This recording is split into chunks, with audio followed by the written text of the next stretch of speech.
Welcome, everybody, to another episode of the I'm Doing Great podcast. All the citizens of the Grateful Nation, we are so appreciative that you are here. I know we've been gone for a little bit. We just got to take care of our own things, but we're back. We got a great episode for you today. A couple of things before we get into it. Sonoran Defense, sonorandefense.com. Go there. You know what they're all about. They do great stippling work. They have a bunch of cool accessories and merch. If you got a Glock or a CZ, get some stippling done, okay? We want the guns to be fastened to your hands as if they had crazy glue upon them. But yeah, sonorandefense.com. Great sponsors of the show. We appreciate you guys. Also, go to imdoingmerch.com. Our merch has launched. It is out. It is doing very well right now, and we want to see you guys wearing the merch. I think the first order may have gotten delivered today, and we launched it on Thursday. Isn't that great? That's pretty great. I'm doing great, and the merch is doing great. Also, tag us in the photos, I'm Doing Great, or IDG the podcast on Instagram, so that we can see them and we can display them to other people, because it's marketing, and it helps us sell more. But, guess what? It's me and Gina in the studio today, and I have the privilege of switching cameras once again. So if Gina is talking and you just see my face for like 5 seconds. Oops. Yeah, I did an oops, and I'm sorry, I forgot to press a button. But Gina's back, and we're here to talk about things. We're here to talk about many things. There's a lot of things happening this week. We got a lot of great questions. Great. Yeah, I am actually looking forward to the questions today. Did you want to talk about the IDG ball? Yes, I'm very serious about the Gala. I know we were talking about, I don't know how serious we are about the name, but we were typing it out as ID Gala. Yeah. IDG. I'm doing IDG Gala. the IDG Gala. I'm doing Gala. IDG squared. The IDG squared. I don't know. I'm excited about it. I really want it to be in the spring. Spring of 2023. Invitation only. For those of you who missed our episode with Jaws, we were talking about having invitation only. It would essentially be like you'd have to apply. If we don't know you, you would have to apply. We would definitely have some sort of system set up to where you could apply, tell us about yourself. We would most certainly look at you on social media, look at who you follow. It's basically like, we were joking at first, like, wouldn't it be great to have like this singles event for young conservative adjacents, maybe allow a libertarian in or two? I don't know. Depends. It depends. But the whole purpose of it is to create a wholesome event at which young conservative Christians can meet one another, especially the ones who are interested in finding true love, finding a long-term relationship, because we're not here to promote hookup culture, are we? No, I don't think so. But can I read this DM that I got concerning the Gala? Is it about the Gala? Yeah, sure. I think it's awesome. Okay, here we go. Great. Okay. I'll leave out real names just so I don't want to dox anybody, but but this is a dad who sent me a DM. Oh. He said, "My daughter is a freshman at blank and blank university that is somewhat local. She is a based conservative Catholic. Great. She has a secret Substack and her Twitter called blah, blah, blah, where she is trying to expose the crazy liberal agenda that is taking over higher education. I want her to attend the ball." And then he gives the Twitter handle. Love the podcast. She actually put me on to it with John Doyle for the John Doyle episode, and she is now a neo-Gastonist. But this is a grown man. I love it. With pretty much a grown daughter in college.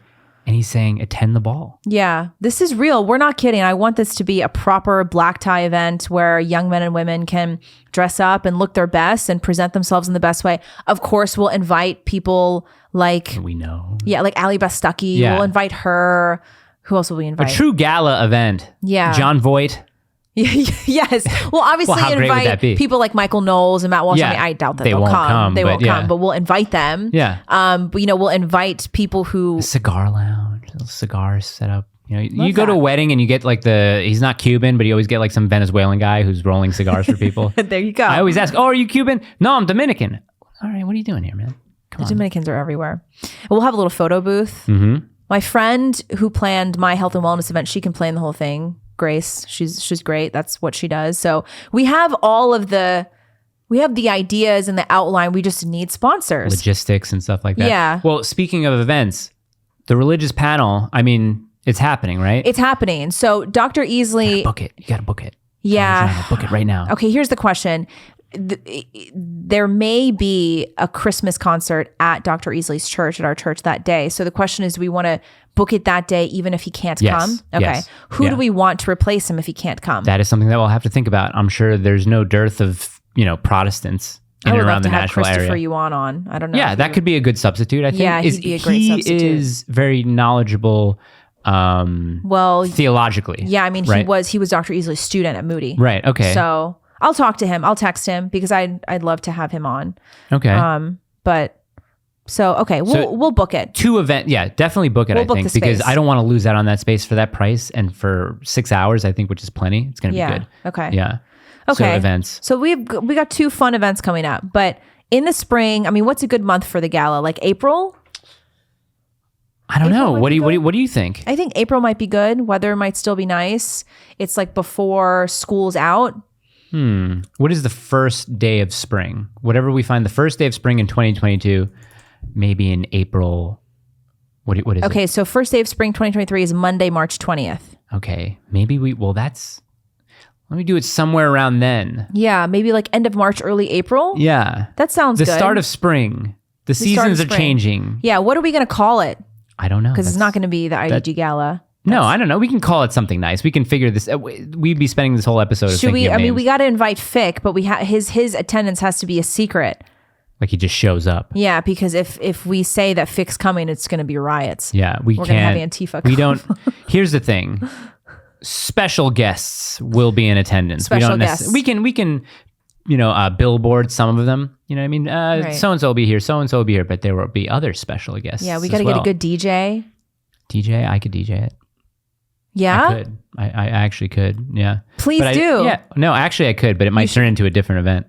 Oh. Yeah. What? Yeah. Hey, she's 18. Stop. Well, 18. But 18's okay. yeah, so IDG Gala, and we also have to come up with a name for the religious panel. I know. Yeah. I'm doing religion. I'm doing Christian. All your guys' events and stuff, it always starts with I'm doing. You guys got to be more creative than that. That is very on brand though for us. That's what I'm saying. Got to be on brand. It could just be called I'm Doing Great, the religious panel. But The Christian panel. The Christian panel. Yeah. No Jews. No Jews. That's definitely going in the That's definitely going in the teaser. Yeah, the teaser. Yeah. Appetizer. So yeah, speaking of all that, we have a lot of stuff. Oh, okay. Should there be a theme for the gala? Last question. Should there be a theme? Oh yeah, antebellum.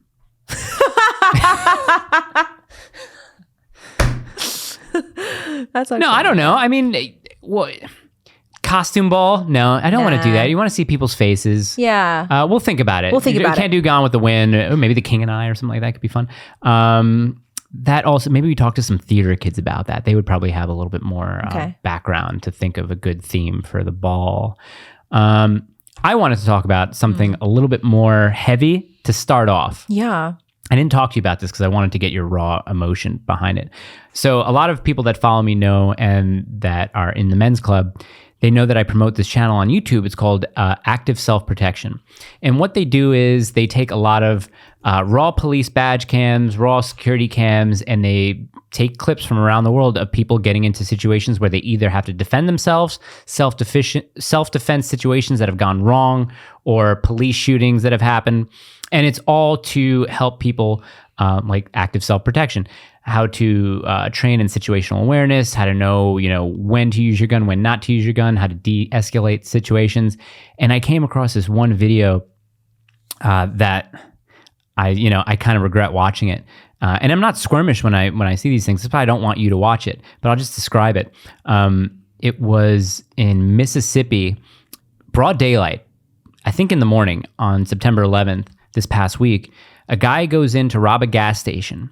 So he strong arms the attendant, and then he comes over the counter, and the attendant is on the floor, and the attendant isn't resisting or doing anything like that, and he's just like, okay, take this. What about this? Okay, take this, take this, take this, and the guy's like, no, it's fine, whatever. Take this, take this. The guy leaves and just shoots him in the head, kills him, executes him. Didn't even put up a fight, and I think the main point of that video was, don't expect someone who has a gun not to use it, right? Like if in my sort of training and my situational awareness, if I see someone with a gun, I'm thinking to myself, they're for sure going to use that in any way, even if it's intimidation or they're actually going to shoot it. If someone has a gun, I don't just expect them to not use it, right? So that was the point of this video. Always expect someone that has a gun to use it. And it just executed this poor guy. And I'm just thinking to myself, oh God, like the guy did everything right. Like the company would tell him, listen, if you're getting robbed, just give the guy the money. It was, it was a heavy situation. And I told Carly about it, and I was like, listen, something ever happens to me where, I'm shot dead or I was in a shooting, just, I just want you to know I didn't go out on my knees or anything. Like, I went out fighting. And this is another thing that I want to tell a lot of our viewers too. This is a guy that, in broad daylight, it wasn't at night. Who knows if it's in a sketchy area? I don't know.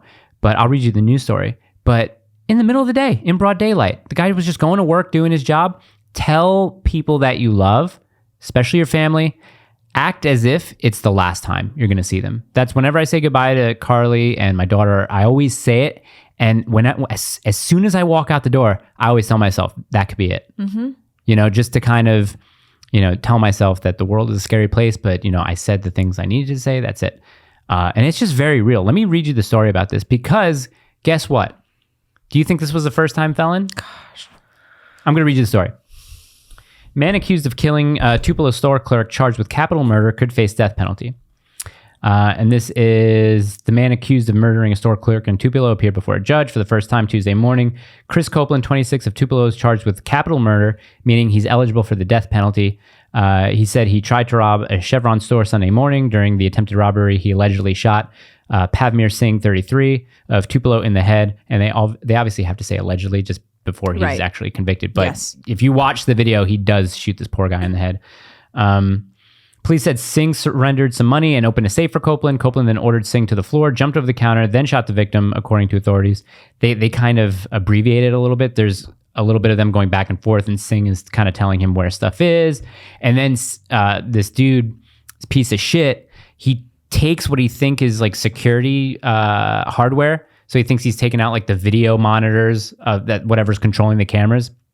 But, we saw the video, so he apparently he took the wrong thing. I don't know what he took. He probably took like the Wi-Fi or something like that. He was denied bond, and he has a criminal history. He previously faced burglary and larceny charges, and he was free on MDOC probation at the time of his arrest on Sunday, and he had an outstanding warrant, which leads me to say, if you are arrested and charged and you perform robberies, you strong arm assault people, you strong arm rob people, I don't think you should ever get out of prison. I have it is so tempting to Fed post. It really is. I just want to say these people should be executed on live TV with their family present.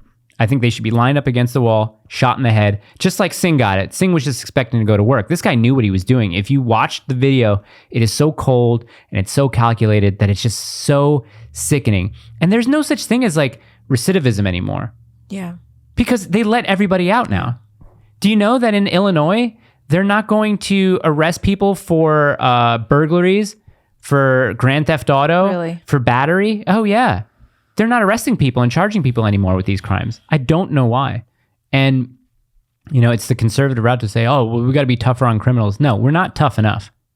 I'm sorry to say, Fed post moment, but, if it were me, live executions, bring back the public square and hang these people. Mm-hmm. Mm-hmm. That's just me. Yeah, I think so too. I actually think there's really something to be said about public executions. In the public square, even corporal punishment. It's just we've gotten soft on crime doesn't even begin to cover it. Did you see that? Where was it? There was in New York. The guy didn't. Okay, he did commit a crime, but he was out. He'd recently gotten out on a violent crime. I forgot what it was, but he was in a McDonald's. And he just started freaking out on people, and he pulled out a hatchet. Did you see that one? No. He pulled out a hatchet. Really? This guy's probably about our age, maybe late 20s, early 30s. Okay.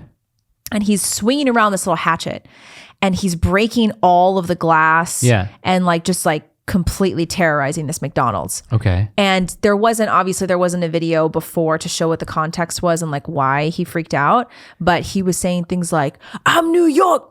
Yeah. I'm New York. Yeah. I'm New York." And he was like, "With me." Yeah. And he's putting the hatchet. He goes up to this girl who's sitting in the booth at McDonald's, all the way back to the wall. Right. And she's like this. And he goes up to her face and points right in her face. If my laptop's a face and like threatening her, and then points the hatchet in her face. And he was going around to all these people in McDonald's, like swinging his hatchet around. And you could tell this girl thought she was about to die. Right. Oh, yeah. And then he just gets back on his bike. I'm New York. Gets back on his bike and walks out. And it's like, this kind of stuff is just, it's par for the course now. Well, it's because they close mental institutions. Yeah, it's like, it's totally normal. Oh, this guy's just having a bad day, whatever it was. And I tweeted it. I was like, New York City's lovely this time of year. But the thing is, it's not just New York City. Like, we have to stop watching these videos happening in Oakland, New York City, Atlanta, and just be like, oh, that's what you get when you live in a blue city. No, it's not anymore. It's not staying in blue cities. Like, it's coming everywhere. It's trickling down everywhere into the US. So, I mean, and mark my words, it's only a matter of time until we see that kind of crazy stuff happening in middle America. Okay, so speaking of things happening all across the world, or not all across the world, but all across the country, you wanted to talk about DeSantis sending migrants to Martha's just Vineyard. that whole stunt in general. Abbott kind of like started this political ploy of sending. Look, there's a lot to say about it. I mean, I'll say this. Like, obviously, I know the federal government is the only ones who can deport illegal aliens. And it's obviously the states don't have the legal standing to do that. I don't care. Yeah, I don't care. And I also don't understand why. Why don't care. Here's my thing. And this is my thing is I'm going to talk specifically about Abbott sending illegal aliens into DC, just busing them into DC. I think it'd be like a funny thing. Really stick it to the elites. Really stick it to Congress. Send them to DC. What do you think is going to happen? What do you think those illegal aliens are going to do? Do you think they're going to like bother Congress? Do you think they're going to bother AOC? No, what those illegal aliens are going to do is they're going to go to Virginia. They're going to go to Maryland because that's the only place they can like afford to settle down and start working. They're going to take jobs from middle-class Americans. They're going to cut wages. They're going to end up voting more Democrats into office. They're going to have kids. And they're just going to keep multiplying and taking away opportunities from middle-class Americans. And it's going to affect that state's economy in very real ways. So this whole political play, it's such a political game. We're going to really stick it to you guys and expose the liberal hypocrisy. Who are you exposing the liberal hypocrisy to? Number one, conservatives, we know that liberals are hypocritical. We know that. We obviously know that if you dropped off a bus of migrants in some liberal politician's yard, they would not like that. Do you really think that there are any liberals, any leftists, any Democrats who are going to think differently or vote differently once they see the way that, for example, the way that they're handling the migrants in Martha's Vineyard? Do you think that exposing this liberal hypocrisy is really going to affect liberals? No. Who it affects at the end of the day are middle class Americans. And I want to say this, we talked about this a little bit with Fick on the second episode, like, people totally forget that one of the reasons that Trump was so successful in 2016 is because he tackled mass immigration. Like, that invigorated a massive voter base. And a lot of middle-class Americans understand that one of the reasons our economy is the way that it is because of mass immigration, legal and illegal. And so Trump had the guts to actually talk about that and make his platform about mass immigration and building the border. Did he build the border? Did he build the wall and secure the border? No, not really, but that's another discussion. And so people like to just write that off and just say that Trump only got into office because he was famous and a household name. No, he invigorated a massive voting base. A lot of Americans want the border to be secured. And so mass immigration is a massive, massive issue, probably top 2, top 3 issues on American soil today. Yeah. And so this whole thing of like sending, and the reason why Trump's voter base was so invigorated is because it affects middle class Americans. It doesn't affect the elites. Like Abbott sending buses of migrants to DC doesn't affect liberals or the elites at all. It just affects middle class Americans. I know people are like, it's against federal law. How many times do the Dems break the law? Right. How many times do the Dems break the rules? Like, we conservatives keep losing because we keep trying to be the good little girl who like follows the rules and plays by the rule book. The Dems threw out the rule book years ago. I don't understand why we're like, you guys, the founding fathers committed treason to found this country, and you can't send a couple of buses back across the border, even if it's going to get you in trouble with Daddy Biden. Like, what's going to happen? If Abbott sent back those buses across the border and said, see ya, out of here, because I want to protect middle-class Americans, because that's what's best for Americans, what would happen? Are you going to go to jail? Are they going to arrest you? Even if you were going to be arrested, I want GOP politicians who are like, I am willing to put my ass on the line and potentially get arrested if it's going to be right for the American people. But we're so soft. We're so spineless. Spineless doesn't even begin to cover it. It's just like our founding fathers, again, broke so many laws and committed treason just to found this country. And you guys don't even have the balls to send 2 buses of migrants back across the border. I wonder, let me ask you a question. What do you think would cost more? Do you think it would cost more to physically build the wall or to just, capture and send back? What do you think would cost more? Do Probably you think capturing and send back would cost more? I think building the wall would probably cost more. Yeah. I mean, because then you have to think about like the upkeep of it. Then you have to think about the of maintenance. it, and people that still slip through have to get turned back anyway. And you have to guards across. You still have to have guards across the wall. It's just like, get them out. And I mean, like, I don't care how insensitive this sounds. And I had people, even conservatives in my inbox, they were like, that's really insensitive. Okay, when are you going to start being sensitive to middle-class Americans? Yeah. I'm sick of this. I'm so sick of it. And like, I know that DeSantis sending migrants to Martha's Vineyard is a little bit different because he's not a border state. Right. He doesn't border Mexico. Right. So it's different than like... Well, Biden was sending planefuls and buses of people to Florida. That's my thing, is that like, I still think that, don't get me wrong, DeSantis is a lot of good stuff. I still think he's a little suspicious. I still think he's a little bit manufactured. However, I don't think it's based. And like, I'm seeing people like Matt Walsh saying this is verbatim. He says, this is the most brilliant political move I've ever seen. Of course it's brilliant for you, Matt Walsh, because you live in a mansion out in Franklin somewhere and you don't have migrants who are affecting you in a very, very real way. It's like, even the conservatives are like, such a brilliant move. DeSantis is so great. You guys think it's so funny because it's not going to affect you. It's going to affect middle class and lower middle class Americans. And I'm done. Like, I'm done pretending like it's such a great move and like cheering it on. Nobody cares about fixing the problem. It's all optics. It's all a political game. And who pays for it? Americans. Yeah, we do. Yeah, I wonder what the whole legality of not being able to catch and return. I don't even understand. Well, you talked about breaking the rules, and this goes back to something that I can remember recently with Obama and Obamacare. Right. So what they said was, okay, you're going to pay a tax. If you don't get Obamacare, you're going to pay a tax. And the Supreme Court was like, whoa, you can't impose a tax on people for not buying something. They said, oh, okay, we're going to call it a penalty. Oh, okay, yeah, that's fine. Yeah. We won't hear a case if it's a penalty. We will hear a case if it's a tax. So that's how they got around that. That's how they're throwing out the rule book to be able to now, penalize people who don't want to buy healthcare from the government. So when you talk about changing the rules, they change the rules all the time. Do you think it was legal for them to shut down small businesses? Do you think it was absolutely legal not. for them to mandate a vaccine? No, that's why guys like Ian Smith in Jersey, like, he's taking his case further and further up to the Supreme Court because he's suing basically the state for like getting him in trouble for keeping his business open. Like, you can't, it's not legal to do that. How many times can we talk about all the riots in the streets the past 2 years? Yeah. You think that's legal? They're letting all this shit happen, and it's like, you're not going to send a couple of buses across the border? How politicians are funding the actual bail of people who are arrested during riots. Oh my gosh. And it's like, and this is why even on Twitter, when I tweeted this, people were like, we have to follow the rules because everyone's watching us. No, you don't. Like, what do you think is going to happen? Even mean? Yeah, it's like, all eyes are on us, and if we don't follow the rules, there's trouble for us. Then get in trouble. Like, the reason that we are in this mess and the reason that so many Americans are suffering right now is because conservative politicians are too afraid to do the right thing, even if it means their neck is on the line, even if it means that it might get into a little bit of trouble. I just get heated about it because I don't think people really understand the effect that mass immigration has on our country. And like, obviously, I know that one bus of 50 migrants going to Martha's Vineyard is not going to massively affect the economy.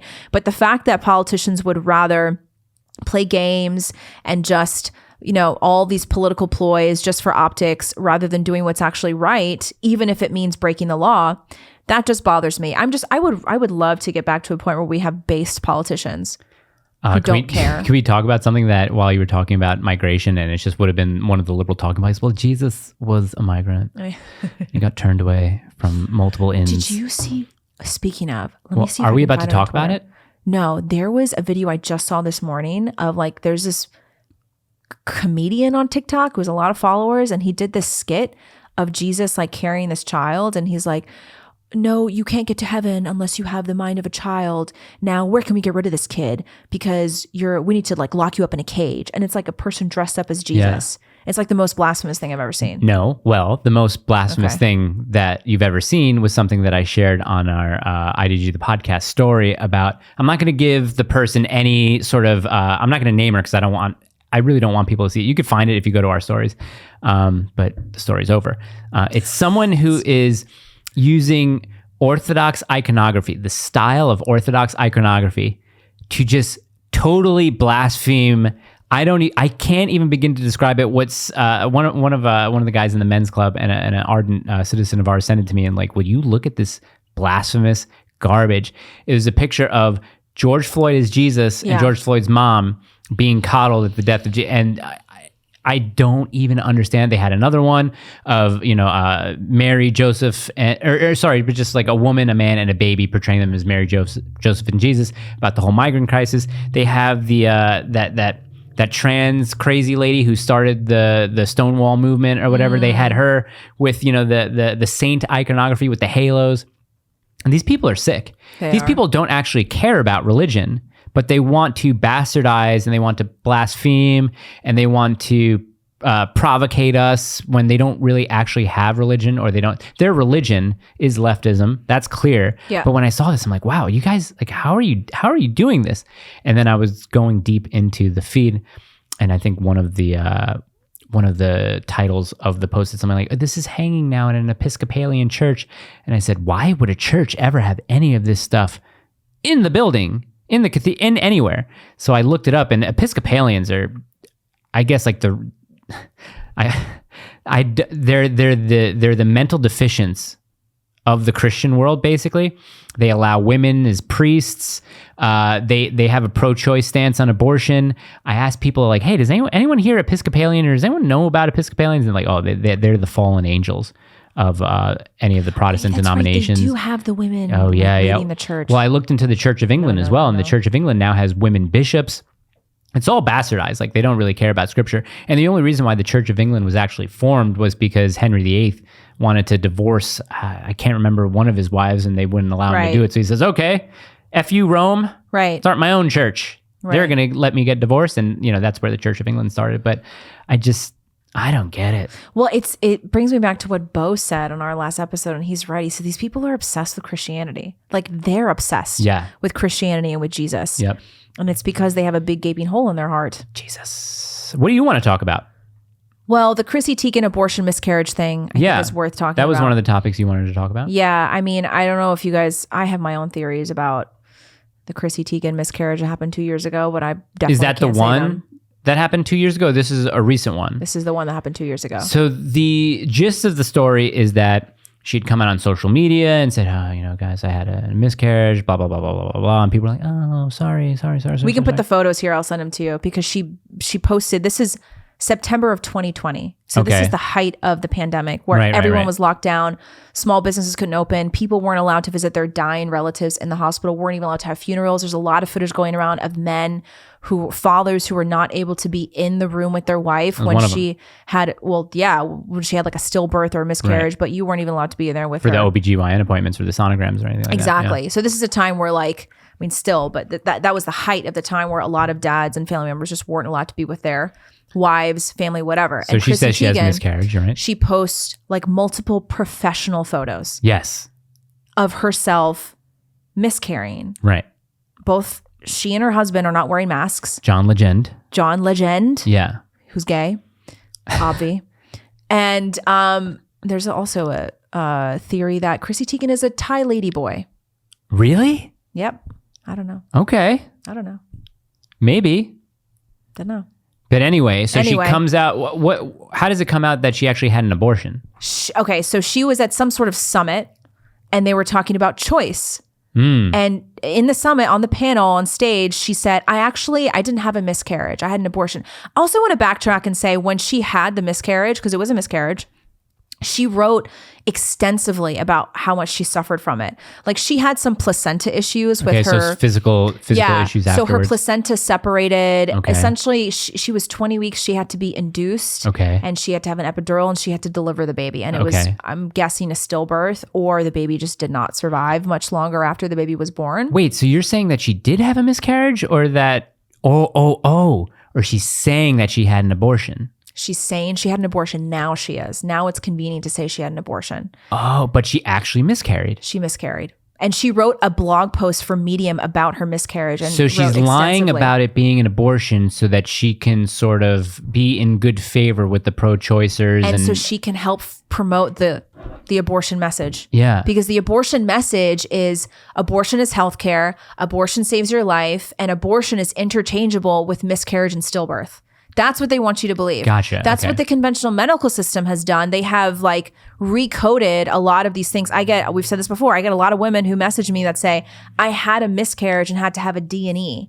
And they classified that there is an abortion on my medical records. And it infuriates them because they didn't have an abortion. Well, and don't they also say, well, technically, like a miscarriage is an abortion? Like that's what they try to say. The medical term is an abortion. Yeah, so they've tried to change around. They've succeeded in changing the medical language, and I just want to say, I don't care. Yeah. If doctors or nurses, I don't care how many degrees you have. I don't care how many letters you have after your name. I don't care how many hospitals you've run. A miscarriage is not an abortion. I don't care what the medical coding system says. Right. And this is what they're doing. This is a concerted effort. It's a coordinated effort by the abortion industry, and I believe the federal government obviously is involved too. They want people to think that abortion is interchangeable with miscarriage and stillbirth, and it's not. Yeah, I wonder if they should probably change the medical distinction, because there are only two natural outcomes of a pregnancy: birth or miscarriage. That's it. I don't know why they're using the word abortion. I don't know why they have used the word abortion for so long. I know. And maybe because the pro-choice movement and the pro-abortion movement is saying, okay, look, this is a term that's already in existence and it means this one thing. We can kind of use it to perpetuate what we believe. Right. Maybe. I don't know. What an abortion actually is the intentional ending of human life in Intentional the womb. is very, very important. Intentional is very important. Right. So like, for example, when you do a D&C is like when the doctor obviously passes second trimester, the abortion where the doctor surgical goes in, pulls out the arms, pulls out the legs, crushes the baby's skull, takes out the body. And that's how they abort the baby. That's not at all what Chrissy Teigen experienced. Like a lot of women, they have to deliver early. Right. Because there are health issues. So let's clarify, allegedly, right? This is because, or did she actually have a stillbirth miscarriage? Like, is that what she actually had? So there are two theories. Okay. Well, the first theory is that she actually had a miscarriage / stillbirth. Yeah. And 2 years later, she's redefining it and rebranding it as an abortion for a political play. Second theory is that she had an abortion and she lied about it and said it was a miscarriage for sympathy. Okay, so going back the other way. Do we know what actually happened? We don't know what actually happened? We don't know what actually happened because here's another thing. Okay. Here's another thing. Conspiracy theory. Put on your tin hat, people. Put on your tinfoil hat. The original photo, which we'll put up again, black and white, of Chrissy Teigen leaning over on the hospital bed, sobbing her eyes out. That's the first photo she shared. It's got over like 11 million likes. Jeez. If you zoom in on her hospital bracelet, the hospital bracelet says Diane Lane Washington. Diane something Washington. That's what the hospital bracelet says. What does that mean? Not at all her name. Not her name. Not her legal name either. So what did she take a bracelet from someone?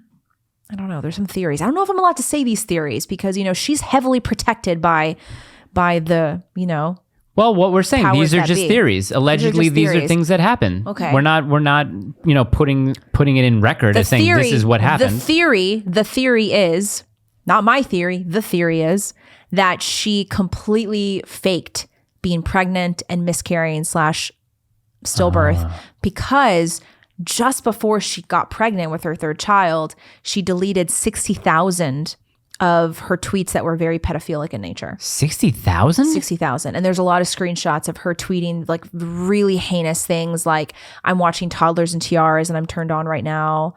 And talking about... She tweeted 60,000 pedophilic type And one of the tweets was like, I'm about to Anthony Weiner this kid.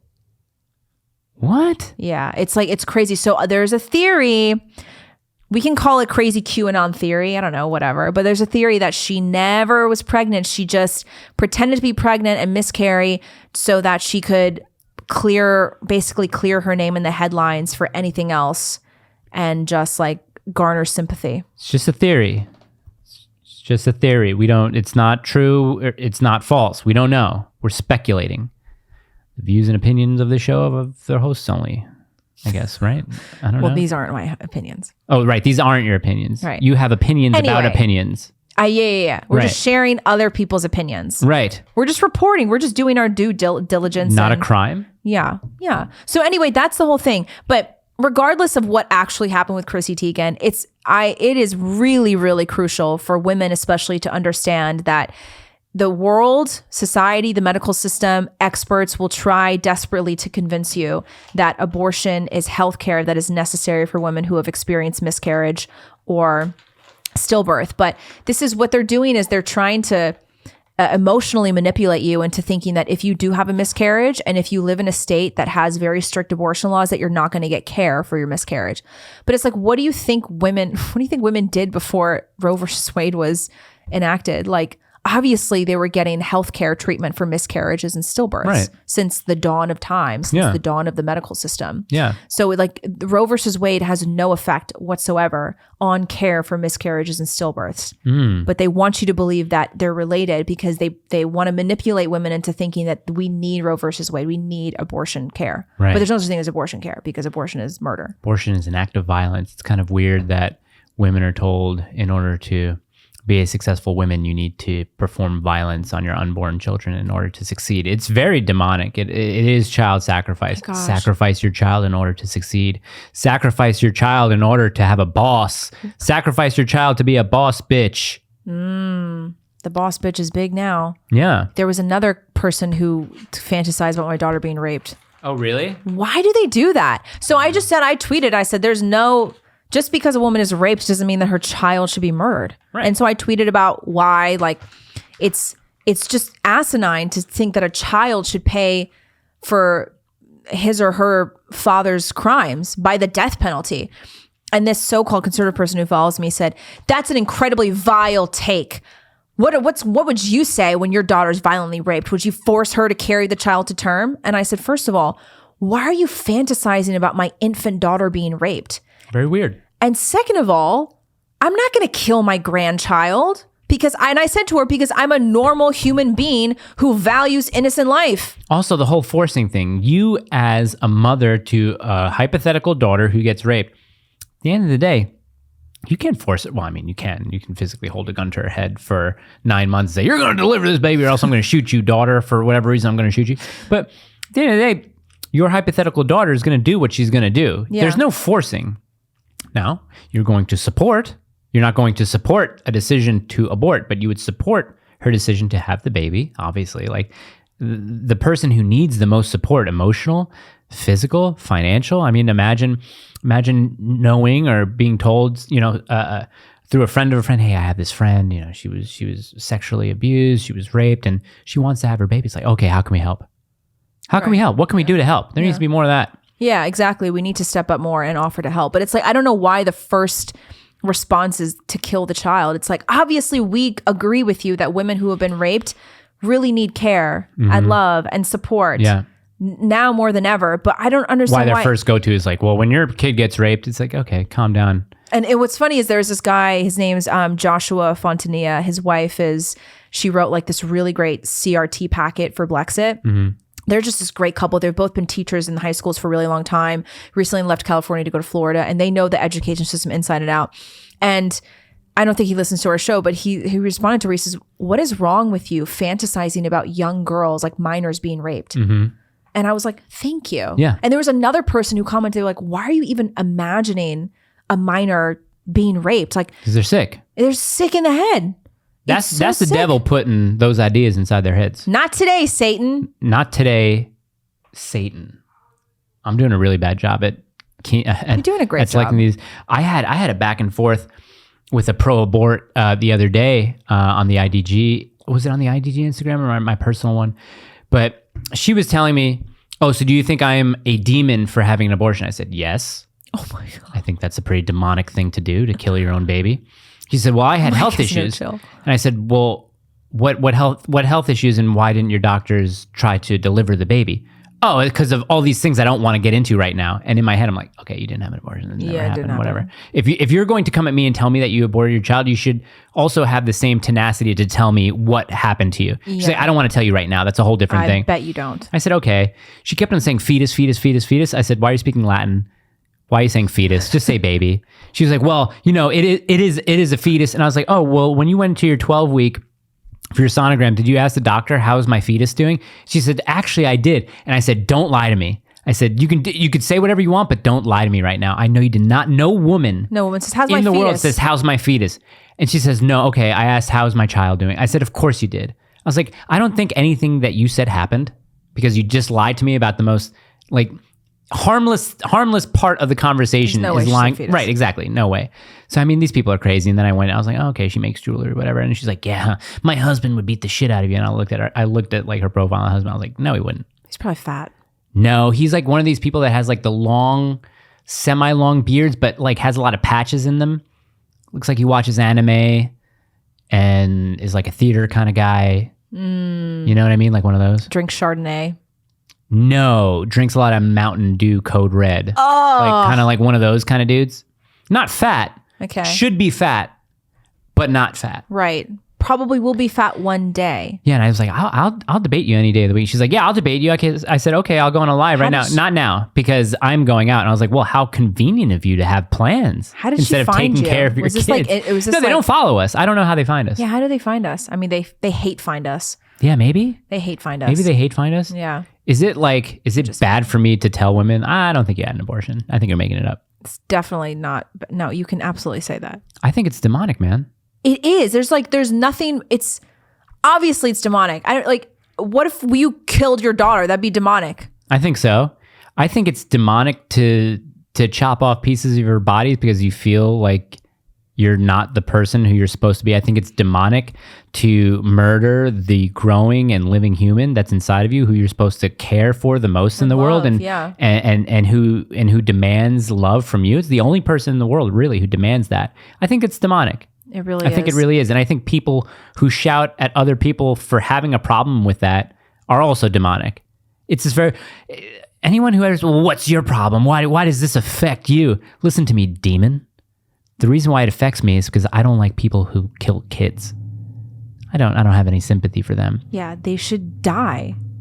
Yeah. Like, you kill a kid, you should die. Or be tortured endlessly, which you will be. Not our opinions. This is just another theory. You're going to a place where, because you know what? We had a thing a couple shows back where I was like, oh, you know what?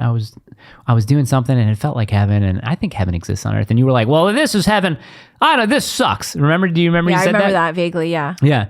And I was saying to myself, well, if I can have a very lucid interpretation of heaven on earth, then I would have to believe in a hell. And I think that there are situations where demons line up the block with my vagina matters and it's okay to kill kids and hangers and stuff. I said, yeah, well, they're sent from hell, from the depths of hell. And like the Archangel Michael, I am here to telling you, Satan is Fed-post. Very real. Satan is real. He's alive and well, and he's doing some serious work on the American people right now. And unfortunately, a lot of it is working. Can we talk about something else that I don't know if you know about, but I want to ask the question? Yeah. So as you know, I've written a screenplay and I've been working on it for a very long time.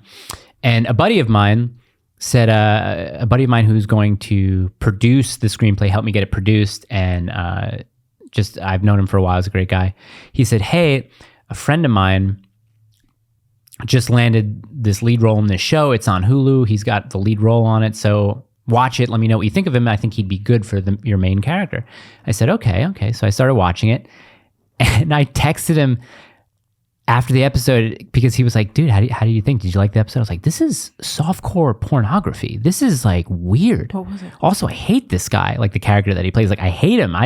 If an actor does a really good job at making you hate him, he's a good actor. He's a good actor. Right, exactly. I was like, I hate this dude. I don't want him anywhere near it, but that's because of the character he was playing. The name of the show is called Tell Me Lies. I don't know if you've heard about this, but look it up. And it is about, it was based on a book, probably, what are the books that authors write for women? They're basically like softcore porn. Oh, yeah. Like Grey's. Grey. Shades of Grey. Right, exactly. Like 50 Shades of Grey, but it's not into BDSM or anything like that. It's about this college relationship that these two people have, and it takes place, I guess the main girl is going to a friend's wedding. It starts there, but then it flashes back 7 years ago. So at the start of these two people's romantic beginning. But I was just watching and I was like, there is so much gratuitous sex and they're basically showing everything except insertion. Okay. Oh yeah. But like body parts smacking. I'm watching it there with Carly. I'm like, I feel uncomfortable. I'm not a prude by any means. I'm a grown man close to my 40s. I've done and seen it all. I'm just like, I feel weird. This is too much. Okay, stop watching it now because we're going to get a strike. But not a strike, but we'll get like a copyright thing. It's weird, right? Why? So that's the thing. And I know we've talked about recently, like the gratuitous amounts of sex in movies that are completely unnecessary. But the main thing that I was thinking about was, are these problems that we need to see anymore? These are like first world problems. Some white girl is having relationship problems with some douchebag guy who's emotionally, mentally abusing her. You know what I mean? Like, are these stories that we really need? Why do we need these stories? Do we actually, should we actually care about this? And the amount of sex is so gratuitous. I'm like, they're obviously marketing this towards, I don't know, mid to late 20, early 30s females, right? Like that's the type of person who's going to watch the show. Because Carla's like, I kind of want to see what happens. I kind of want to know like what happens in their relationship. And I'm like, I'm kind of over it. I have been watching it with her, but the whole time I'm like, this dude sucks. Like why? Are they prepping young women to see how mental abuse is okay or that it's romantic or because that's what they're doing. They're romanticizing emotional abuse because this guy's being a douchebag to this woman. Mm-hmm. He clearly wants to date her and she wants to date him, but she sees like used condoms in his in his garbage bins where she specifically went on the pill for him so that they could have unprotected sex. And she's finding all this stuff and they're cheating on each other. I'm just like, what is this? What type of programming is this for young kids? It's absolutely ridiculous. And then we watched this movie called Do Revenge on Netflix. I don't know if you heard about it. Do Revenge? Do Revenge. Maya Hawke's in it. And another thing that happened during this movie, it's kind of like they use the tropes from movies like Clueless and She's All That, where they have, specific friend groups, the popular girl, the misfit or whatever. But it takes place today, and it's just like, are the writers writing woke dialogue to get conservative and center people watching it to be like, they're making fun of woke people satirically, but unironically. So when you watch it, like one of the main characters who's like a Timothy Chalamet reject or, like understudy or whatever, they cast him as the main guy and he's like licking his lips doing the e-boy TikTok thing. Yeah. Just to let you know, I did leak my ex's sex tape, but since then I started the cis het normative men's foundation for not exploiting women. And I'm just like, wait, they want us, me and you, they want us to laugh at that and be like, yo, this is woke bullshit. But at the same time, they still believe that stuff. Right. The people writing it still believe that stuff. What's the point of making fun? What's the point of making fun of something that you believe in order to get people who don't believe in it to laugh at it? That's what I think they're doing with She-Hulk. Oh, yeah. Right? Things like that. Maybe. It's like, it's a parody of itself. Right. But they don't realize it? That's what my question is. I wonder if they realize it or if they actually think that the She-Hulk script is empowering. Right. That's why it's very confusing for me to kind of even formulate the words on how I'm describing it. A writer from Brooklyn is writing this show, right? They're writing this movie, the Do Revenge movie. And he's like, all the main characters have to have some semblance of wokeness to them, right? I know these woke people. Maybe I'm woke myself, so I'm going to write some lines. The conservatives will laugh at it. They'll think it's funny, but I still believe the stuff that they think is funny. That's what I'm having trouble understanding. It's a good question. So are they making, is this kind of like what do they call the comedians that who make fun of themselves? Self-deprecating? Self-deprecating humor. Unironically.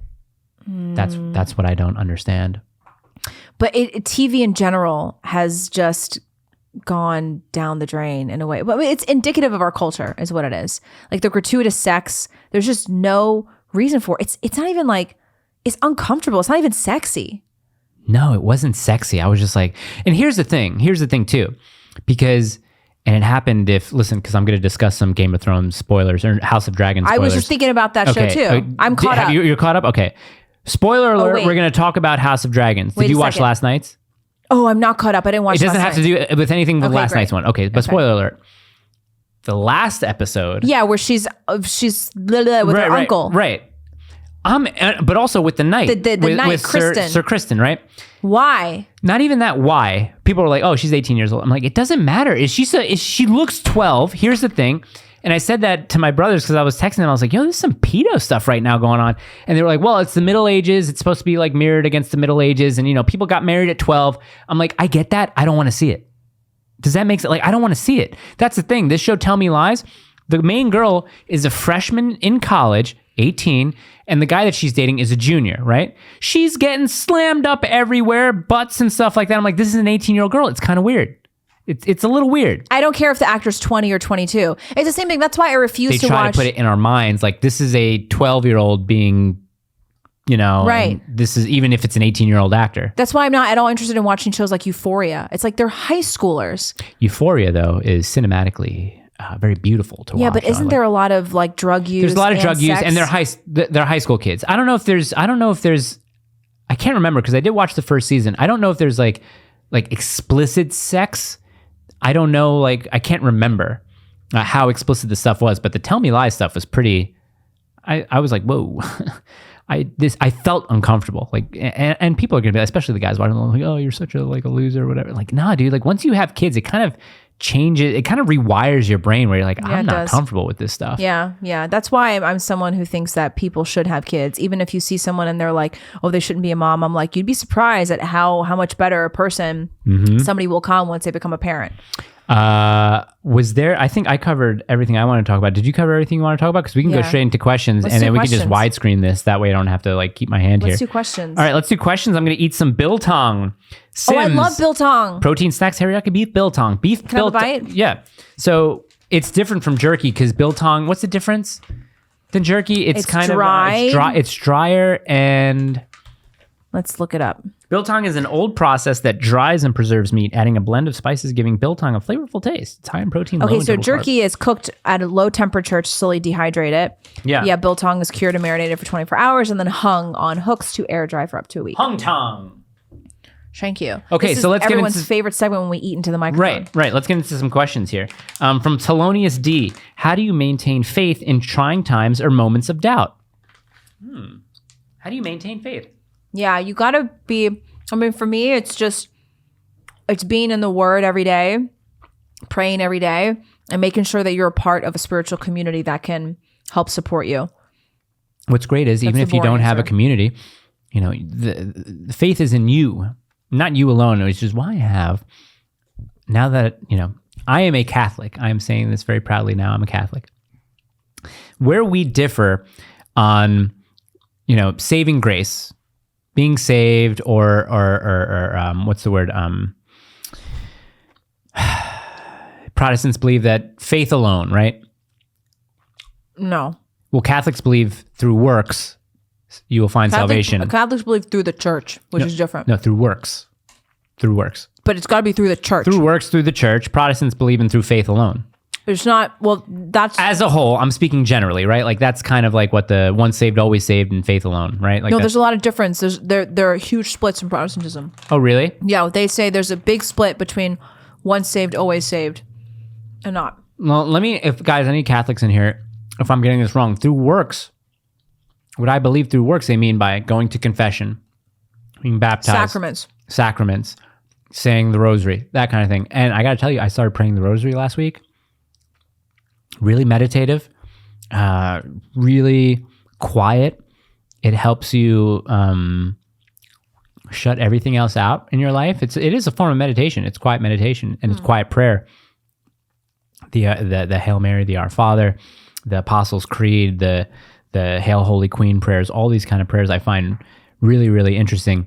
And it's just, having something, because you see, like, what do they call them? Like Islamic prayer beads or the Buddhist prayer beads or anything like that. But having a Catholic have them, really, really interesting, really quiets you down, really slows you down. I like that.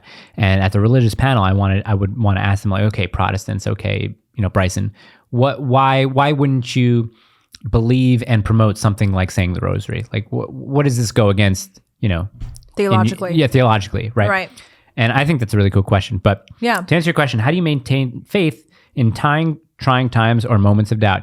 Like you said, community, family, Read and the just Bible. being an overall, read the Bible, but just try to be an overall optimist. If you're not dead, you're doing pretty well. Yeah, I mean, it's tough sometimes. It is tough. It's tough. It is tough. Yeah. But, Jesus carried a cross. For a long time. It was heavy. Very heavy. With a crown of thorns. Mm-hmm. Okay? After being beaten. And flayed. To atone for all the sins of mankind, because that's how much he so loves think you. about that. Think about someone like Jesus, who's carrying a cross, who's been beaten, who's been flogged, rather, not flayed, flogged.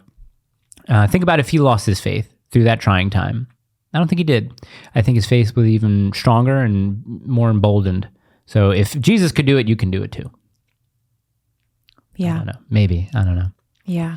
Blaspheme. Sorry. No, let's not blaspheme. The Sarah Granger. Do you think it is important to vote? I still do, but understand people who think it's useless. I was talking about this with Robbie Starbuck yesterday. We were over at the Starbucks house hanging out. We were talking about just how rigged the system is. Elections are, yeah. It is so rigged. It's all rigged. I think it's important to perform your duty to vote. It's not your duty, though. I mean, that's where we differ. I don't think it's your duty to vote. I think that it's a privilege. I think if you're an American citizen, you have the privilege of voting. It can turn into a duty. You should have a duty to vote. If you've got this thing, you should do it. Not everyone. See, yeah, I think it's.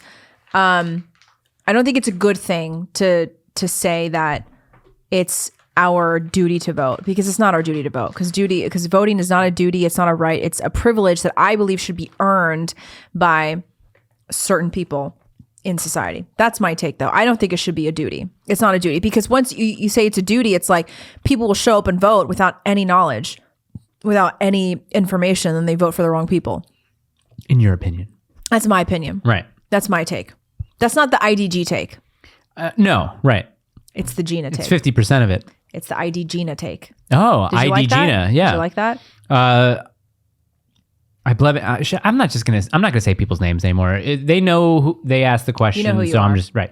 What kind of music do you listen to? Me? Us. I only basically listen to classical music now. Really? I listen to a lot of Chopin, Based. Brahms, Rachmaninoff, and then I listen to some kids songs for my daughter. But I don't listen to really anything. I'll listen to John Mayer every now and then if I feel like some like chill music, but that's it. Possibly based. I'm the same. I do listen to a lot of orchestral music, Chopin, Brahms as well. I listen to a lot of not musical scores, movie scores, film scores. What's your favorite? My favorite film score? The one I've been listening to the most recently is a mix of the 1883 score and the No Time to Die, the last James Bond movie with Was Daniel that a good Craig in movie? it. I didn't see it. That's the Bond film I didn't see. Score was good. Hans Zimmer did it. Good director, Carrie Fukunaga, who I DM'd back and forth for a very long time about Ukraine. Really? Yeah, he's like he's my Instagram nemesis, but kind of friend, which is kind of funny. Frenemy. In front of me. Yeah, exactly. Carrie Fukunaga. We're frenemies. But yeah, it's okay. The movie's all right, but the score's better. There's one other group that I'll listen to. Nickel Creek. Nickel Creek? What is that? Yeah, I know. It's very unfortunate they have a very similar name. Is to it Christian Nickelback. stuff? No, Okay. it's like it's more bluegrass. Oh, gotcha. Yeah, so they have a song called "When You Come Back Down." I sing it to my daughter too, but that's the only other music that I'll listen to that's not classical. Yeah, we'll see. Our daughter's sorry, now I'm burping because of food, but our daughter's nighttime routine involves a playlist. So there's a bunch of George Harrison on there. There's a bunch of covers. There's a lot of Cat Stevens on it as well, but I've added a couple of new songs to it. And then Carly and I have a almost 700 long song playlist of kind of our favorite songs that we put together. And then I also have a playlist on Spotify called Anthems, where it's a lot of like punk rock, progressive rock, just a lot of it encapsulates all of the rock genres. So metal, punk, hardcore, new metal, like a bunch of stuff. And that's what I listen to most of the time. Yeah. Yeah. Okay. That answers that question. Yeah. I mean, I'm just at a point now where I don't even want to hear most music because the messages are just like not what you want to put in your brain. This is from Lauren, a friend of mine. She asked a bunch of questions, but I kind of want to answer this one particularly. A lot of people would probably know. What's the one hill you'll die on? Abortion. Yeah. I mean, also that men are not women. Those are 2 hills. What's the one hill? Abortion. Okay. Oh, here. Actually, I'll ask these 2 questions from her because I think one's interesting and the other one I want to know your opinion of, and I think I already know. Why should Americans care about the Queen dying? Okay, so I actually have a little bit of a different take on the monarchy. I don't think monarchy is such a bad thing. I really don't. And I actually think this is going back to a bit of a Burkean perspective. Edmund Burke was actually supportive of having a monarchy. And I think, not to say that we should institute a monarchy, but I don't think it would be such a bad thing for our culture if we had a figure like the monarch who is meant to, she's above politics, and she's really almost meant to be like this perfect symbol of emotionless, what's the word I'm looking for? Well, like, duty is one of them. Duty, that's a good word. Yeah. And not to say that we should care about the Queen dying. You don't have to care about that if you don't want to. I totally get that you don't want to, and that's fine. I find her to be very fascinating. There's a lot about the Queen, obviously, that is not okay, like her covering up for her pedophile son and all that. Right. But there's really something to be said. I have a lot of respect for how she stuck to her duty no matter what. And she always had the face of the monarchy, and like she put the monarchy first. Yeah. And I actually think, again, there's not people, Americans, even conservatives, they tend to just not like authority. And I don't agree with that. I don't think authority is inherently bad. I think that authority, when it would have to depend on... It depends on who the person is. Right. That's why it's like you can't say that authority is good or bad, or like having someone in Congress for 50 years is good or bad. It depends on who the person is. Right. Like authority is not a bad thing. When you have the right people in authority, it's a very, very good thing for the citizens. Yeah. So I'm not like anti-monarchy because tyranny. No, the monarchy itself does not mean tyranny. Right. Just like government itself does not automatically mean tyranny. It matters who is in power. Yeah, and I think Michael Knowles had a semi-good take on this. He says, listen, the Queen had literally no involvement in any political decision or policy that happened in England during her reign. Right. She's just the figurehead of the country. And she did her duty throughout that time. But Americans, I think people outside of England, they don't have this ingrained in their society. They don't grow up with a king or a queen or a royal family or lords and ladies and things like that. So they're a little bit, I think the first reaction is to mock it and to be, sort of flipping them. Oh, I don't care about the Queen. I also think there's something to be said about decorum and being proper. I actually think that American culture could use a lot of that. Yeah. I really do think so. Like, I think there's something really, really useful about having a figurehead that promotes I don't even know the word I'm looking for, but it's gravitas. Decorum and gravitas and not allowing yourself to become a slave to emotion. I think that more Americans could learn from that. Yeah, the Queen has a watch, Patek Philippe, that if it went to auction, it would probably get at least $50 million. It's this diamond studded bracelet. Oh no, it's pearl bracelet and this diamond encrusted Patek Philippe. It's really, really interesting watch. It's not that I like it or anything, but the fact that it would go for at least $50 million is very interesting. Here's Lauren's other question. Is mayo gross or delicious? Disgusting, obviously. Okay. I wouldn't have guessed that. It's just egg whites and vinegar. Why don't you like it? Look, if it's homemade, I'll eat it. But I'm not a fan. Ben Bogan. Blonde AOC or Muscle Mommy AOC? Have you seen these memes? No, I haven't. Look up Muscle Mommy AOC. I go blonde AOC. She actually doesn't look that bad as a blonde. I take blonde AOC. Muscle Mommy AOC. Yeah, have you seen? No? I'm not seeing it. Someone sent me one. I would have to get off my phone though. I don't think I'll put it up here. Okay. It's just it's just like a thick AOC with muscles. Blonde AOC too? Yeah. She would Blonde probably AOC look is good all right. blonde. Yeah.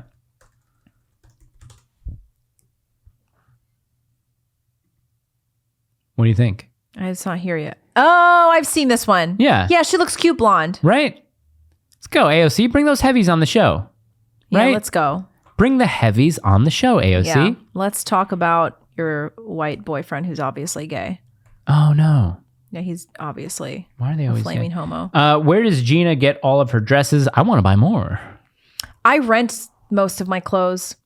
I rent from this service called Nuuly, Nuuly. And sometimes I'll rent from Rent the Runway because it's just cheaper than buying clothes. Is that a weird thing so, to like, say that you rent clothes, or are you totally confident in saying that you rent clothes? I don't know. Is that weird? I think for guys it would be weird. Yeah, I rent clothes. Yeah, I can see that. But for women, it's like because we like to have different looks, and it's a really Right. great way to experiment. And you don't want to be stuck with an different $800 dress, right? Right, exactly. So like this jumpsuit I rented, and I think the retail is like $300 or something absurd. But like, What'd you rent it for? well, you pay $90 for 6 items a month, Oh, really? which is really affordable. Okay. And like what I do is just, hack. I sort everything from highest to lowest price so I can try out like designer stuff. Okay. Yeah. How do conservative men find any good girls out there? It seems like there are none out there. If you go out into the world looking for good girls, you're not going to find anything. That's the thing. Why not? Because you don't go out seeking this, okay? Because if you go out looking for a specific type of thing, you're always going to find something wrong, and you're always going to find something that turns you off from that. But if you go out in the world just wanting to make a connection with someone, that's when you find people. I disagree. Oh God, what's with people having these screening processes before they go out and meet people? Because the most important decision that you will ever make in your life is who you marry. So you have to approach that with fervor. Yes, but when you go around the world with a checklist going like, she likes this or that, I don't even want to get involved to even talk to this person. Those aren't the same thing though. Like having really strict, But what's the word I'm looking for? Not boundaries, criteria of it's a like. little bit of a vague question. How do they find any good girls out there? I don't know what you mean by that. Yeah, but they probably mean like based conservative Christian girls. Like that's probably Go to what they mean. church. Yeah, I mean, you should. There are definitely a handful of places that you should go to meet people. Go like to TPUSA events. I don't know. Not that. I don't know. No, but obviously like church. Where else are you going to find young conservative volunteering, girls? Like, even go to some martial arts gyms, and well, that's more for the ladies to meet guys. But there are definitely places out there. But I do think that you got to be really intentional about who you're seeking. Yeah, I think so too. But I think also going up with a little bit of with blinders, if I might say, can be to your detriment as well. Yeah, I guess. Yeah, I think so. Yeah. Listen, I ended up meeting my wife. If I knew the things, like if I knew the way she voted, I probably wouldn't have been like, I'm not even going to talk to her. But I didn't. Yeah, but so that's I don't why we think spoke. you need to worry about like who they voted for in the past, because remember, with women, it's like we become much more conservative depending on who we marry and like the man that we spend time with. And like a lot of the time, statistically, women become more conservative when they get married. So I don't think it's just like, don't worry about no hoes. yeah, no hoes. right, Like just okay. because someone voted for, Biden or something, doesn't mean that they're like not marriage material. They could just be like, I don't know who else to vote for. I don't really know enough. Maybe you can help me, sir. Exactly. Like that's what we were saying with Josh Lacash on the show. He was like, men are leaders. He was like, he led his wife to be conservative. It's like, so it's not like you have to judge it by who they voted for in the past, but it's definitely like you should go in with very clear criteria. How she voted for in the past. No they thems. Exactly. Thank you. You're welcome. We don't do they thems here. Pros and cons about cannabis reform. Very little pros. The only pros that I could see was anything medicinal. Right. They're all cons. Don't make it legal. Yeah. I feel like wouldn't it also be more expensive to make it legal than it is to, I forgot. There's something I read about how it's like even more expensive. To legalize marijuana? Yeah. I don't know. Well, it would be expensive Maybe for the not. people buying it, right? Because then now there are taxes. So if there are taxes involved and whoever's growing it, they have to up their prices maybe.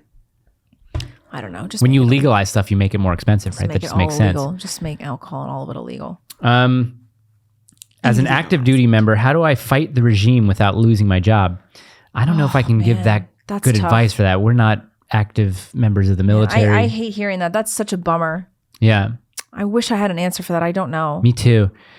Listen, if your principles do not allow you to do something or perform a duty that you see as, not within your own moral purview, I think the best thing to do is to probably stand up to that. And if you get fired, you get fired. Now, as an active duty military person, I understand that you wouldn't want to be dishonorably discharged because that affects your life. It's like having a criminal, record. Makes it a lot harder to get loans or to get credit or to, apply for a home loan or whatever, and to get a job. That's tough. What do you, I think as much as you can, because I hate to be like, well, just, keep your head down and kind of keep your job and do whatever you have to do to keep your job. But if it's something that's sacrificing your own morals, I don't think I should tell people to just kind of keep your head down. I don't think so either. I don't know. It's tough. We pray for you, dude. Like, please DM us and let us know what's going on. Yeah, please. I wish we had more useful advice, but I don't know. It's tough because I also fully am aware of like these people have families to provide for. Like you can't. It's not as easy to be like, forget it, just get fired. Yeah, you stand up for what you believe in. Like fight the system. A lot of times, it's not that simple for people who have dependents. Mm-hmm. I don't know. Emily Thomas, Mike, do you have an update on your Forerunner idea project? Well, I got to find a Forerunner. I don't want to spend more than $5,000 on a Forerunner. I also don't want to go terribly too far to get one. And the Forerunner that I'm looking for is a third generation Forerunner between 1997 and 2002. So yeah, I'd like to slowly build one out, but they're just getting more expensive as time goes on. Emily Thomas also asked, Gina, do you have an opinion on EFT tapping? I don't know enough about it. I've only seen Dr. Charlie's wife does it. I don't know anything about it, to be honest. I've just seen her do it, and I don't know. What do you guys think is the cause for this sudden spike of polygamy among cons? Example, Sneeko and Tate's. Because Andrew Tate has like 5 girlfriends. That. I mean, It's not like, it's nothing new. It's like men have been doing that since the dawn of time. And there are certain religions that allowed that. Yeah. It's definitely not anything new. I think it probably creates more problems than should be welcomed. You got enough dealing with one wife. Why would you want 5? I was just going to say, good luck dealing with 5. Right. Good luck. I don't want that. Good luck. But I mean, obviously, like we're talking about it from a Christian perspective, it's not at all what. Well, the cause of the sudden spike in it is obviously Andrew Tate is very, very popular, very provocative, very... Well, I think that there's one of the reasons there's a rise in this kind of rhetoric is because there has been a very specific response to the radical feminism. Yeah. And the other side of that, like the radical, for a lack of a better term, the radical response to that is like the manosphere. Mm-hmm. And the manosphere is very much like men are biologically meant to spread their seed and not be tied down to one woman. So it makes sense biologically that we would have one wife and then we would have multiple girlfriends. And so like this is a response. Well, with wives though, you got to have to keep it in that religious perspective, especially with marriage. Marriage is the union of 2 people in order to further life and create life and to raise a new generation of children who are also able to then both be members of their church as well. So it's just saying, I don't know if that's probably the best course of action because you are uniting yourself with one woman in order to create life. So is it then fair to try and multiply that by 4 or 5? Like one guy cannot commit himself fully to 5 different women. Well, that's the point, is that they're not committed. I mean, at least in the idea of like Andrew Tate, he's not like committed to these other women. It's like you're committed to one woman and then you have hoes. Right. Oh, okay. That can like. But it's also a rise in kind of the about the whole pro-monarchy thing. I mean, that's kind of like a new a trend that we've been seeing amongst conservatives is like, oh yeah, monarchy's cool. We need to bring back a benevolent monarchy or whatever. Do they say that? Oh yeah, they do. I think Really? so. Oh. Yeah. Try to be in tune with it as much as possible. Yeah, I mean, I'm not totally against the monarchy, I guess. Is Mike Catholic? Yes. What are the best parts of living in Nashville and what are the worst? Like, start with the worst? Because the food here sucks. It's not entirely true. There's a lot of good eating out there. Overall, right. Come on. Overall. Obviously, anywhere you go, there's going to be some good places to eat. But overall... Technically not for everything. If you break it down into categories. Burgers, there are plenty of good burgers out in Nashville. There are plenty of good burgers to go out and have. Barbecue, it's like, okay, yeah, there's some places out here. Chinese food, there's nothing out here. Pizza, there's nothing out here. No Asian food, no pizza. There's no healthy food. Really, There's like maybe Italian, 2 there's places. really nothing. Yeah, overall, it's not a good place for food. I kind of say it's a kind of good food city because I have found restaurants all over the place that are good at what they do, and it's not like I found a great pizza place because I haven't found one good pizza place. Yeah. But I found a good place to go have a brunch, or I found a good place to go have a burger. Yeah, but that doesn't like still overall. I get what you're saying. Yeah, I it's do. not like, especially the places that we've lived, it's like not even like we eat out maybe once a month. Hey, Steam Boys. Shout out Steam Boys. Some good bow. I'm still very, very skeptical about that place, but we'll try it. You should try it tonight. We'll try it. Yeah. Try it tonight. Yeah. The problem is you cook. You're such a good cook. Yeah, that honestly is the problem for us, is that every time we eat out, we're like, we make food so much better at home. Why do we just waste the money? They're using the seed oils here. Yeah, it's like, why even waste the money and the time or whatever? But what's the good thing about living in Nashville? We didn't answer that. Hey man, abortion's banned here in Tennessee. You have all the guns you want. The ability to buy land and do what you want to do here is pretty easy. I tend to enjoy this kind of culture. Be like, well, what kind of culture? I don't know. It's kind of nice living next to like Civil War battlefields and stuff like that. It's more open down here. Plenty to do as far as hiking, and living in Nashville, I can drive, not even 2 hours to like Chattanooga, Memphis, or Knoxville, and still have good little weekends and stuff. That's what I like living about Nashville. I have so many friends out here too. Yeah, we have a lot of friends here. We know a lot of people here, which is nice. We know so many people. We know like so many people. If you're our friend, move down here. Like so many friends. Illegal immigration policy when Emperor Trump installs Mike as head of border security. Catch him, send him back. Bye. And then you kill all the people who are the coyotes and the human traffickers. Right. Yeah. I think that's what Trump said. Like, didn't he call for like death penalty on human traffickers and drug dealers? Yeah, I think so. Same guy. Pro-family policies when Emperor Trump appoints Gina as head of Department of Family/Feminine Matters. What are some pro-family policies? Well, we definitely need to obviously keep the tax break for people who are married. I mean, I don't know. What else would be a pro-family policy? Abolish public school. Abolish public school. Abolish daycare. A rebate if you have children. You actually get money back just for having children. Abolish daycare. Miss Kim 7771. I think this is a trick question, or at least a trap question. I think you all have a hard time when people disagree with you. That's because you're wrong. Well, wait, really though? I think that was directed at me. I don't necessarily think I have a part. I haven't found one person yet who's disagreed with us that has had grounds to be correct. Disagree with us? No, yeah, right, exactly. Like the arguments that are, even on the last thing when the clip about John talking about how women are cheating more, some guy's like, yeah, you guys must not read stats or studies or anything because like men clearly, everything I've found. And I was like, well, listen, I've read studies and I've read articles that have said in the last 5 to 10 years, women are starting to cheat more. That's why he said what he said. Well, it's not, but men are still cheating more. And I'm like, listen, you're a fucking idiot. You're not listening to anything I'm saying. It's the whole thing going back and forth about abortion, about how, well, a fetus doesn't even really exist until the mother says so. Of course, I'm going to have a hard time with someone who's saying that and who's disagreeing with me. Of course, I'm going to have a hard time with that because I'm dealing with little idiots. I'm trying to think of who has even been on our show that disagreed with us, though. I wasn't here for when you and Destiny talked, so I don't know if... No, Destiny and I had a wonderful conversation. It wasn't even like confrontational or it wasn't even debate. It was just, I want to find out more about this guy and what he thinks. Right. So it wasn't like I brought someone on to just disagree with me. But I think it was all about like our online thing and like, hey, go ratio this person because they disagree with us. It's like, oh, because their position is stupid and it deserves to be challenged.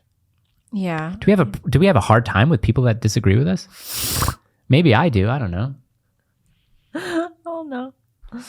Should I hide the fact that I'm right-wing around my parents who are total libs? No. Well, do you live with your parents? Don't be disrespectful, but don't hide it. Yeah, if you live with them, I understand that you want to probably have like the easiest living situation that you possibly can. And, if you're, blasting, Trump rallies every night to the point where they can't sleep, that might be an issue. I mean, you could do that. Could. I don't know. I don't think you should hide who you are, especially to your parents. You don't. You don't have to hide who you are, and you don't have to be a jerk about it. I'm not saying that you are. Yeah. No. Yeah. Whatever. Why are reds and greens? Why take them? What are the benefits? Just give us like a 30-second answer because you've talked about it so many times. Yeah, micronutrients. You need good gut health. Good gut health gives you a happy brain. 60 to 80% of your immune system lives in your gut. And most Americans are seriously lacking micronutrients, all the vitamins and minerals that your body needs for good gut health. So take your reds and greens and eat a nutrient-dense diet. Also, I just want to say really quick is that a lot of the vegetables and fruits and a lot of the produce in general that we eat has like 80 to 90% fewer vitamins and minerals than they did 100 years ago due to farming and cropping practices. So you may think, even though you think you're eating a really healthy diet, you're very likely lacking micronutrients. So have you watched the Chef's Table Pizza? That's good. Is it? Yeah, watch it on Netflix. I almost don't want to watch it because you can't get good pizza here. So I know watch that's pizza and I'm like, well, we went and got some pizza down in Nolansville. I forget, it was called like Antoine's or something. I forget the name of it, but Carly was like, "No, it looks like New York pizza," and I was like, "Okay, it's one." So she orders it. I go to pick it up, and then I say, "Hey, can I get some cold cheese?" And the girl's like, "What? Can I get some cold cheese on the side?" She's like, "What's that cold cheese? You just take, the shredded mozzarella that you put on the pizza before you put it in the oven, put it in a cup, and just give me some. Put it on top." She's like, "Okay," but it was cubed. It wasn't shredded mozz. It was like little cubed mozz. why? Very weird. Also, that pizza was better heated up. What's up with that? Pizza here is bad. Yeah. Is there any decent pizza? I mean, the only like close to decent pizza is It was Roberta's. It was Roberta's. I've never Wait, heard of Roberta's. Is Amico's on the Pike? No, yeah, the Pike. Yeah, that's where I went. Oh, that's where you went. Okay. Yeah, it wasn't all that good. It was better heated up. It's like I said, it's the only decent pizza I've had here. Yeah. We just had like some cheese. That's what I had. Yeah. And pepperoni was all right. The crust was good. Roberta's? Okay, maybe we should try Roberta's. Yeah, Roberta's, they're going to open from Brooklyn, they're going to open a... Oh, let's go back to Lyra. Oh, I want the hummus. Oh, Lyra's really... piece. Okay, so listen, there's a great Lebanese restaurant here in Nashville. It's in East Nashville called Lyra. Fantastic. I said, and you said, it's the best hummus we've ever had. Best hummus I've ever had. Right? Yeah. Listen, I've been to Israel. I've been to Middle East. Best hummus is here in Nashville. Now do the Iraqi one. I can't do, because I only have to say Iraq. The best hummus is in Iraq. The best hummus is in Iraq. Pody, if you had, he's wanting me to Fed post. If you had a standing army 100% loyal to you, what would you do with it? Again, good try at Fed post. I'm not going to do it. Nice try. Nice try, dude. Can you guys have Candace Owens on the podcast? That'd be nice. Yeah, if she came on. We invited her. I invited her via her assistant. Oh wait, you did? Yeah. What did she say? Well, she said that she would ask her. She didn't. She probably didn't. Let's get her on. I feel like that's the one person at Daily Wire who would actually come on our show, because they'd be like, "You can't go on it." And she'd be like, "I'm going on it." Yeah. Right? Like, I don't. Well, that's a good point. They may not let her come on. They don't let the other guys come on. Yeah, but do you really think that they can control Candace Owens? No, they can't. That's what I'm Definitely saying. not. Couple more questions, and then we're gonna get out of here. Here's an interesting question. Do you think we can bring a form of arranged marriage back into the mainstream? If so, how? Yes, definitely. Arranged marriage. The IDG Gala. Yeah. It might be the first step. Jaws and I were messaging about something random last night, and I said, I expect to arrange many marriages at this gala. So get ready. Yeah. If you were invited, of course. Mike, not a question, but can you talk about cringe celebrity veterans like Tim Kennedy and Rob O'Neill? Interesting question, because there's a person who you guys have been asking and asking and asking and asking for me to get on the show.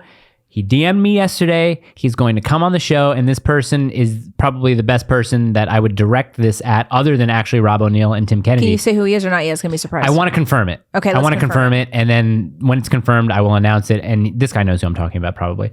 Should conservative men still join the military? Yeah, I think so. I think men feel a duty to they feel compelled to serve. Yeah, I think so.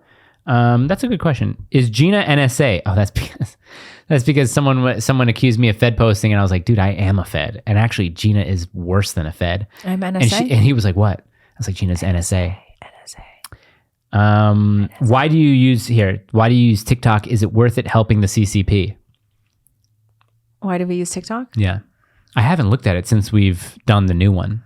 Yeah, we're doing good on there. Okay. Yeah, I think there's this phrase in marketing. It's like, if you I forget how it is, but if you don't show up, you don't exist. So, yeah, I mean, I think it's a good thing for our brand to be on there. Our videos do really well there. Yeah. Also, we're not doing anything degenerate on it. Yeah, I mean, it's one thing if we were doing degeneracy. Yeah, so they're saying that we're supporting the CCP, but it's right. Yeah, okay, whatever, dude. Like, yeah, sure. Listen, the United States government already supports the CCP. Yeah, if they're allowing TikTok to be anything that you do in the United United States supports the CCP at some point, because the government is in bed with the CCP in many ways. Thoughts on all the hate on the Little Mermaid? Oh yeah, the Black Little Mermaid. I made a joke saying like, how's my daughter supposed to identify with this? Okay, because my daughter's young and redheaded. But I actually have real thoughts about it. I have real thoughts about it. And this is the problem is not that there aren't enough Black or Asian or handicapped whatever leads in movies or on social media or whatever. The problem is that we're teaching young girls that they find their self-worth and their validation in cartoons and in social media in general. And this idea that we're teaching young girls that they are seen and heard whenever somebody who looks just like them is in a position of power, is on the cover of a magazine, is the Little Mermaid. It's such an asinine thing to teach to young girls because what it forces them to do is that you're telling them that they find their validation in external sources. In Hollywood, in the media. I've never understood the whole, but I can't find anyone that looks like me. Yeah, this whole idea of representation. Like I did a little bit of a rant on my page recently. Like this whole idea of representation is so narcissistic. Stop teaching young girls that they need to be represented. And the problem with this representation thing is just because somebody looks like you and has the same skin color or the same body type does not mean that they represent you. Just because someone looks like you doesn't mean you have the same values, doesn't mean you have similar life experiences. I mean, it goes back to this sickness where we reduce everything to skin color and we reduce everything to someone's looks and appearance. Like we're not supposed to judge people and determine whether we represent each other based on appearance. Yeah. It's literally the opposite of what Martin Luther King said, where we should judge a person by the content of their character, not by how they look. And we've regressed, and we're now teaching young girls that if they feel seen and heard, it's only because they are represented by girls who have the same skin color as them. Like, that's the problem to me. The problem is not that the Little Mermaid is Black, like whatever. The problem is that we're now making such a huge, big deal out of it. You have these TikToks of a compilation of all these Black girls seen, oh my God, the Little Mermaid's Black for the first time. Stop teaching these young girls that that's where they get validation from. You're setting them up for a lifetime of failure. Yeah, what are you going to do if a little Hispanic child wants to be a pro basketball player? Nobody looks like me. Nobody looks like you. Well, sorry. Like, look, I mean, I grew up in a really small southern town, like 9,000 people, permanent population, like one stoplight in my whole town. You were either white or you were Black, and that's it. None of my teachers looked like me. None of my friends were half Korean, half Italian. You think I saw girls on the magazine who were 5'2" and were half Asian? Nobody ever looked like me. It was never a problem. You know why? Because I was raised by a mother and a father who were married and who gave me a secure, loving household and taught me that my validation and my self-worth doesn't come from some model on a magazine or for some princess in a movie. It comes from within. It comes from God. And the problem is that we keep teaching young girls that they're going to find validation in some stupid cartoon princess. That's what my take on it is. I like your story. Like your origin story is almost a great country song. It's like Southern Town, one stop light, Korean bulgogi and Italian ice. I'm from Georgia, and I'm a mixed girl. I really didn't have any time to think of anything about beer or a truck yet, but I'm from that mixed life living, gonna start my own farm with. What's the cabbage that you guys have? The Korean cabbage? Kimchi. Growing kimchi on a Sunday and then going to church. We're gonna eat some cannolis and some, that would be a great country song, I think. Yeah. Call it Catalan. Catalan. Mm-hmm. What's that? Korean and Italian. Is that what they call it? Catalan? No. I would call it cotillion. Oh, cotillion. Italian. Italian. Italian.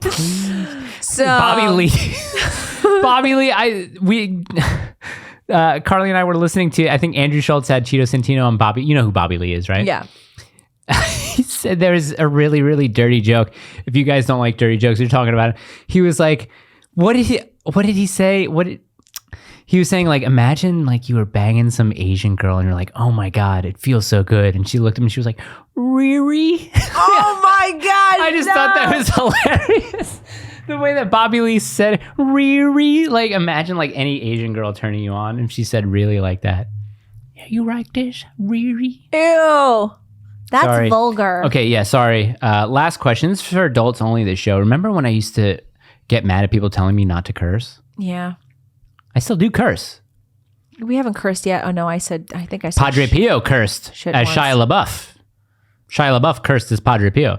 The really fascinating, because you've seen that scene. Get out. Say Christ is Lord. Say Christ is Lord. Get out.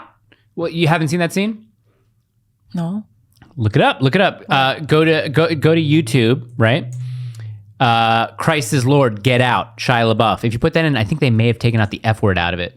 But it's like a 30-second or 20-second clip. Turn it all the way up and then play the first one you find. Okay, the first one I find is City of God. Type in Shia LaBeouf, Padre Pio, get out. He has so many vowels in his last name. The story is that Padre Pio was taking confession and apparently he met... Oh, you turn up so Wait, people hold can on, hear let it. me Pause. Blast it. Play it. Get out. I have a question for you. Shut the fuck up! Say Christ is Lord. Say Christ is Lord. Say it.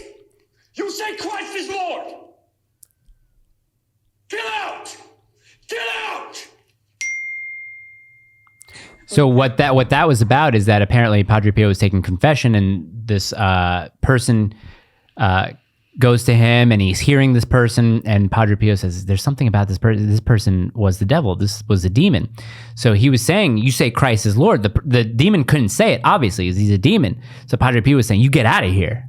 Yeah. Yeah. Yeah. Doesn't that pump you up? The first comment is me at Thanksgiving. I promise I won't start talking about religion. Also me at the Thanksgiving table. Yeah. See? That's good. I like that. Doesn't that make you want to be a Catholic? Shut the fuck up. Yeah.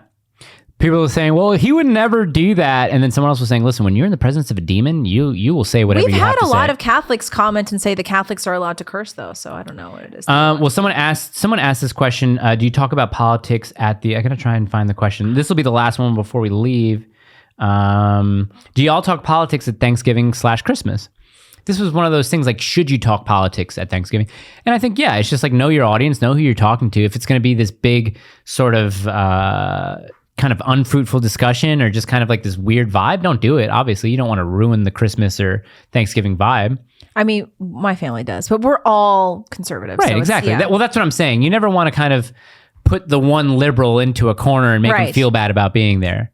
I'm sending you that clip so you can put it into our teaser. Which one? Christ is Lord.